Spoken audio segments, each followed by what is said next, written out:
kaiju, Dragon Ball, Pokemon, and more. It's Steven's Toy Reviews. Hello collectors, Steven here, and I am bringing you another Ninja Turtle review. Maybe it's not actually a turtle review, but it's going to be of NECA's Super Shredder from the live action movies. Yes, Super Shredder. This one had a rather convoluted release. Back when it was first released, it was available as a one per person pre-order from the NECA store exclusively, or you could risk it at getting it at Walmart. Then they did another production run with a pre-order window where it would be shipped towards the end of 2020, and it was limited to 2 per person.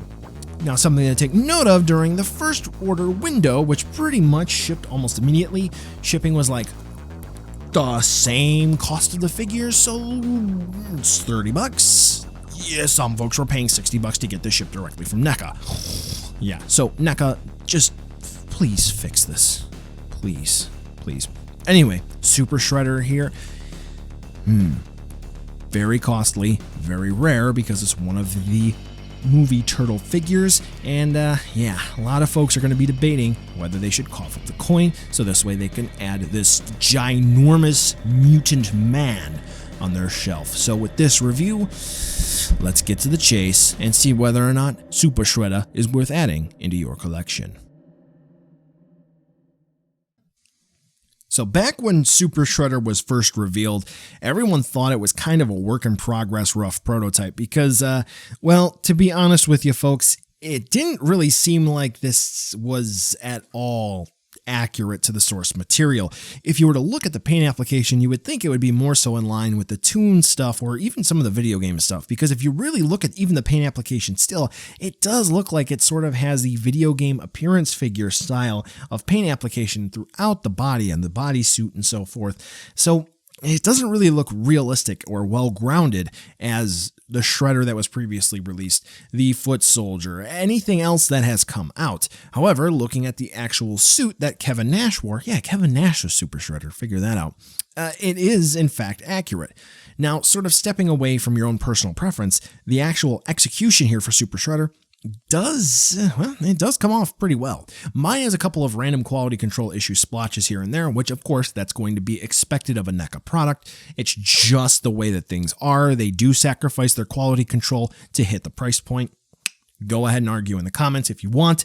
But anyway, the figure basically is good. The two biggest issues that I have are going to be random splotches of that tannish paint, and for whatever reason, the paint on the back of his helmet was actually gluing, quote unquote, his helmet to his back shoulder area, so I couldn't move his head for the articulation at all. Otherwise, everything does look good. For the helmets, we didn't necessarily get a perfect chainmail look, but it does look very intimidating. I don't know how exactly his helmet sort of became even more intimidating from the normal Shredder, but hey, it's scary as hell. The actual sort of 3 blades that are on it, if you will, those are physically sharp, so be careful moving his head around. Moving on down, he has the big shoulder pads, which use blue and brown plastic to sort of give it an oxidation look, make it look like it's a little bit rusted, which is pretty cool. Throughout the body, the purple suit, good. Nice paint application there. The sort of brown that's used as well in some key spots really does help to bring the figure come to life. So that is good to see that they did some shading on the figure. Looks nice. For the blades on the forearms, the gauntlets, those look just as nice as the big buff shoulder pads. Everything looks good, even down to the sandals that he's wearing, where somehow he just fused his toes together to 2 big ones, kind of like the turtles. Cool.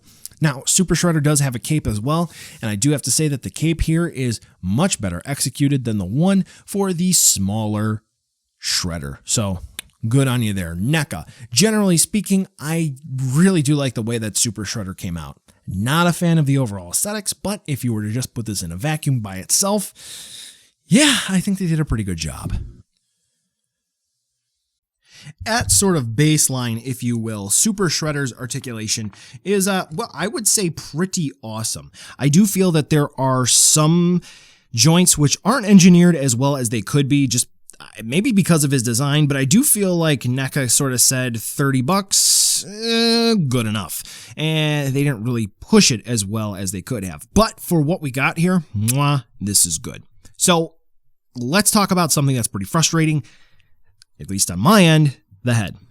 Head plugs into this portion of the sculpt on a barbell double access ball joint. So there's a small ball joint that plugs into the head in itself, and then there's a bigger ball joint that plugs into this portion of the neck sculpt, and then that plugs into the body here and the big shoulder pads on a ball joint as well. So that normally makes you think, oh, hey, this dude's got a lot of articulation. He can really move around. And you can see, yeah, he's moving pretty well here. Well, two things. One, when I got him, his head was just cocked like that. So whenever I had to move him, I had to focus on this ball joint here, and that kind of threw everything off, so he couldn't stand perfectly aligned, if you will, which caused a bit of an issue. Also, something that kind of bugged me is that this portion of his helmet, the chainmail, was painted to this portion of the super shoulder pad thing, armor piece there. Yeah, so that was a bummer, which I just had to force it, and it cracked, and you will be able to see you did see in the sculpt and paint section where that was finally loosened up from. So yeah, this area caused me a little bit of issues on mine, quality control, but hey, once I got that freed up, it moves like butter. So what else do we have? Well, we do have the typical swivel hinges at the shoulders you would expect of NECA figures, but unfortunately, because of the super bulky armor, he's not really raising his arms too far without colliding into all of this. And interestingly enough, he doesn't have a true blue bicep swivel, despite the fact that they sort of sculpted an area in there where they could have put one in. But he does have double hinge elbows where there is going to be a plug into the bicep, and that's kind of where the bicep swivel is. So I suppose that does work just fine enough. But yeah, like I did make mention, double hinge elbows. Forearm is going to have a swivel as well, which really is good because that sort of changes up the display for those wrist gauntlets there for his lack of claws, which is kind of odd. All the wrists, the joints, swivel hinge, so that's good, and all move in the same direction, so nothing new there. That's going to be for all the hands that he has. The ab crunch, mostly just going to be a swivel. I guess it is a ball joint because he kind of rocks, but that is about all we're going to get here. The waist joint, however, is fantastic. It's on a ball joint, and we can get him to move around. So effectively, Shredder can look up about that far once I was able to correct the issues with the neck, and looking down about that far, he can tilt that far, tilt about that far, and we're good to go. So for the hips, we are going to be using ball joint hips, and for the splits, we're going to be about that far. He can kick forward about that far and about that far back, which is good. We are going to have dedicated thigh swivels, which is good. Double hinge knees, so we can kick back about that far and forward that. We do have a swivel where the knees plug into the thighs, nothing where they plug down into the boot area. We are going to have hinges at the ankle, so we can move the foot forward and back like that, along with a dedicated ankle rocker to accommodate that awesome leg articulation. So if you're thinking about pushing it, you can fudge the joints a little bit and get Shredder into sort of like a Power Ranger or Kamen Rider punching pose, Ultraman maybe. So you can kind of do that. It looks a little awkward, but it kind of sort of can be done.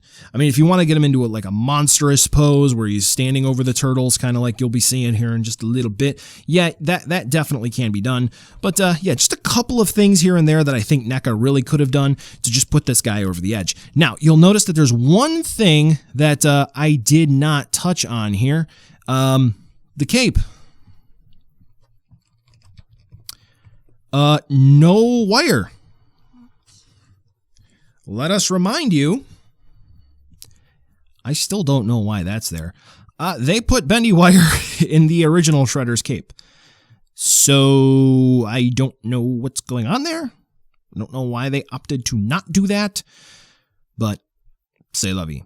So overall, For articulation, Super Shredder, honestly, I'm totally fine with it. Just the stuff that I wish they could have improved on is just me. What we do get here for the final package, though, is good. Okay, time to put my money where my mouth is. Super Shredder here pretty much comes with everything you're going to need for a Super Shredder figure. For the hands, he comes with everything, except he's missing one hand. We'll talk about that in a second. He's going to come with an Ooze canister, TGRI, and he's going to come not with a spear. He's going to come with a friggin' pole arm. Okay, I mean, at this point, it's a super spear. All right, so for the hands, normally out of the box, he's going to come with fists, but he's also going to come with splayed hands, which is awesome. He's going to come with left and right, sort of splayed hands, but sort of weapon holding hands. So this way he can hold the pole arm in both hands at the same time, or in the left or in the right independently. Awesome. That is absolutely needed. And then he's going to come with a left hand. So this way he can hold the Ooze canister. This is a little disappointing to me because he should come with left and right hands to hold the Ooze canister. But if that's what I got to complain about, that's all I got to complain about here. Taking a look at the accessories that he gets, the Ooze canister, pretty straightforward. It's going to be a cylinder, TGRI on it. It's going to have neon green, some metallic paint apps. Cool. Moving on, the pole arm is very intimidating. It's almost as tall as he is. It's very cool. The rusty paint apps on it make this thing look very intimidating. I don't want to get hit by it. I keep saying intimidating because generally speaking, Super Shredder is a BAMF. If you need to look up what BAMF means, then more power to you. I do not want to be caught anywhere near this guy. Yeah. So overall for Super Shredder, basically the accessories that we get here are just fine and dandy, and there's nothing else that I can really say. I mean, again, Super Shredder pops up for just a portion of the movie towards the end, I believe, and NECA didn't have a whole lot to work with, but they added all the hands that we need, all the weapons that we need, and the Ooze canister.